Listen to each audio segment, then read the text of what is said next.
Hi, I'm Stan Muller, this is Crash Course, and today we begin our mini-series on intellectual property. Hey, isn't the entire concept of intellectual property illegitimate? I mean, how can we justify locking up the world's science and art so that corporations, publishing houses, and other gatekeepers can control what we know and what we think? Information wants to be free, man. Hey, me from the past! There's a Stan from the past! This is great! Anyway, I can tell by looking into your vacant and bloodshot eyes that you've been up all night downloading Chumbawamba records over a dial-up connection. I remember those days, and I remember you desperately trying to cling to any ethos that justified your rampant copyright infringement. That is, if you ever participated in such activities. And even if you had participated in said infringing activities, the statute of limitations is likely run out. I don't even know what LimeWire is.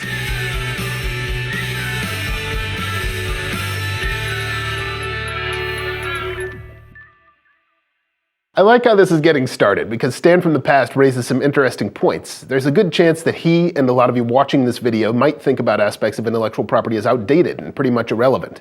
Maybe lots of you don't think of it at all. That line, information wants to be free, has been used to argue that current intellectual property laws are outdated, overbroad, and generally awful. The quotation is attributed to Stuart Brand, and he said this to a group of computer programmers in 1984. On the one hand, information wants to be expensive because it's so valuable.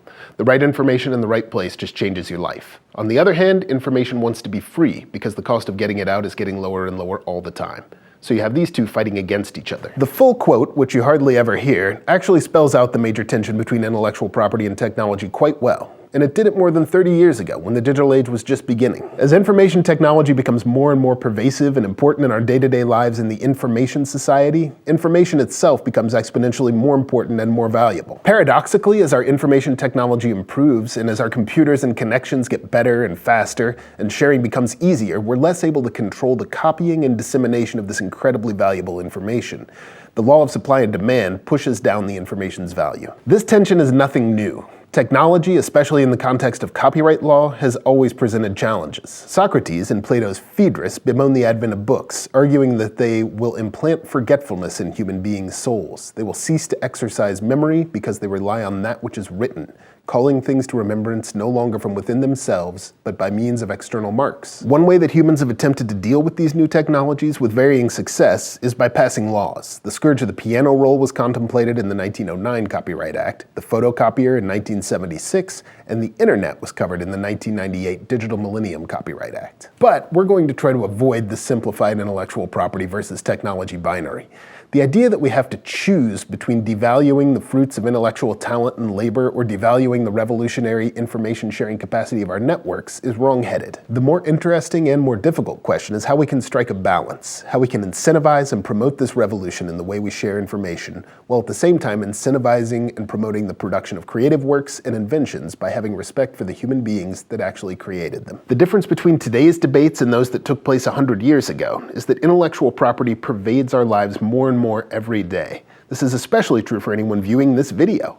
I know that about 90% of you view Crash Course in a web browser, so consider the layers of IP in this very YouTube page. A lot of what you're looking at is covered by copyright. This video, for example, is covered as a motion picture work. The website itself is considered a literary work. The thought bubble, the theme song, and the video you watched right before this one all have copyright protection. The software that streams the video is also a literary work. The web browser you're using is most likely registered as a computer program, as is the operating system. Lest you Linux weirdos think that you don't have a copyright on your OS, you do. You're just not enforcing it. Even your comments could be covered by copyright. That haiku you just posted, who is this person? What happened to Mr. Green? Dislike. Unsubscribe. That's copyrightable. When you agreed to this, you granted YouTube a worldwide, perpetual, non-exclusive license to use your content in any way they see fit. There are also patents in play here. There's proprietary video streaming technology, and many of the components in your computer are patented. But wait, there's more! YouTube is a registered trademark, and if you saw an ad before this video, there was most likely a trademark in there. This is a trademark, and under this sticker is an image of a piece of fruit, also a trademark. And behind the camera, our most precious and valuable mark, Mark Olson. Mark Olson, everybody. The search algorithm that got you here, that's a trade secret. My appearance in this video and subsequent marketing of commemorative mugs with my likeness fixed on each one, that implicates my right of publicity. If you're watching this on an iPhone or an Android, there's a whole other world of copyrights and patents that apply. When you start to deconstruct it like this, it's dizzying.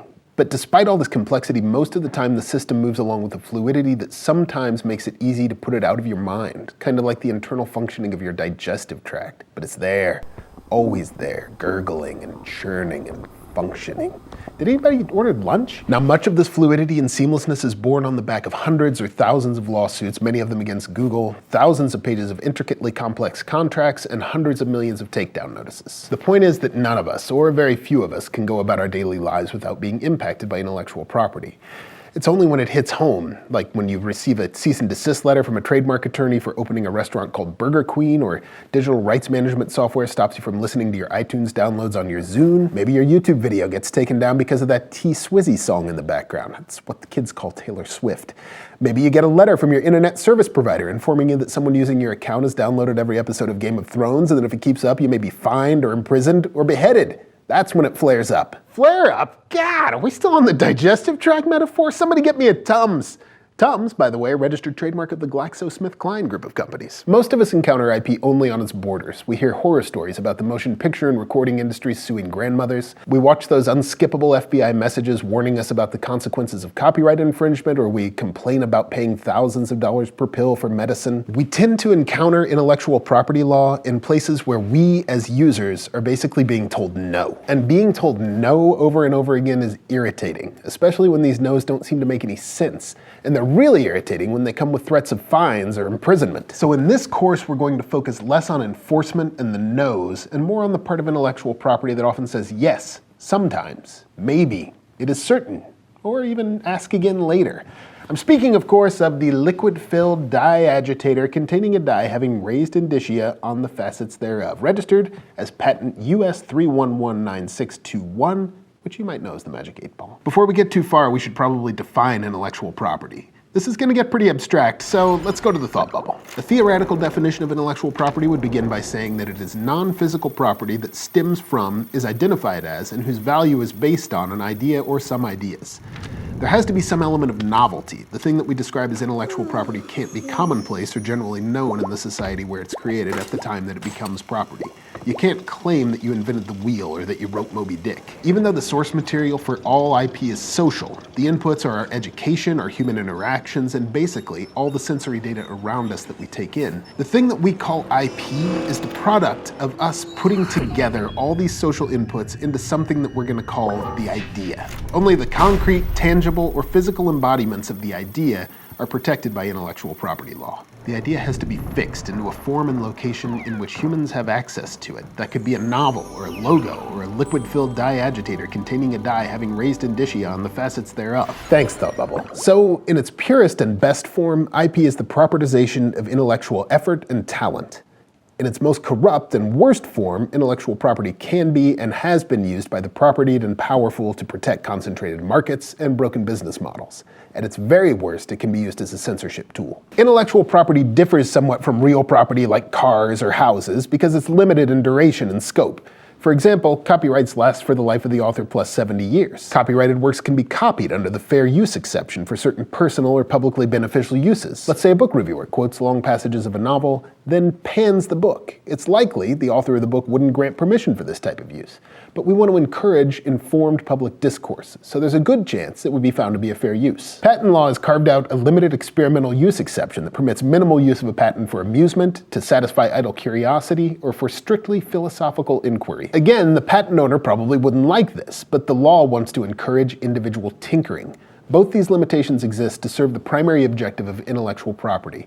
That's to promote the progress of science and useful arts by increasing our stock of knowledge. So in this series, we're going to focus on the three main branches of intellectual property: copyrights, patents, and trademarks. We won't have time to get into some of the lesser cousins of the family like trade secrets or the right of publicity, but all of these are included under the umbrella of intellectual property. So in the coming weeks, we're going to try to get at some of the nuts and bolts of what intellectual property is. Because like it or not, IP is only going to become more and more relevant as our lives become more and more digital. So regardless of what or how you feel about any aspect of IP, it's probably a good idea to have some basic knowledge of it. It doesn't matter if you're a consumer or a creator of protected content or both. Is understanding IP going to help you? You may rely on it. See you next week. Crash Course Intellectual Property is filmed in the Chad and Stacy Imigholt studio here in sunny Indianapolis, Indiana, and it's made with the help of all of these nice workers for hire. If you'd like to help us make Crash Course in a monetary way that doesn't imply any ownership in the final work, you can subscribe at Patreon, a voluntary subscription service where you can support Crash Course and help make it free for everyone forever. You can get great perks, but the greatest perk of all is the satisfaction of spreading knowledge, right? So thanks for watching. We'll see you next week.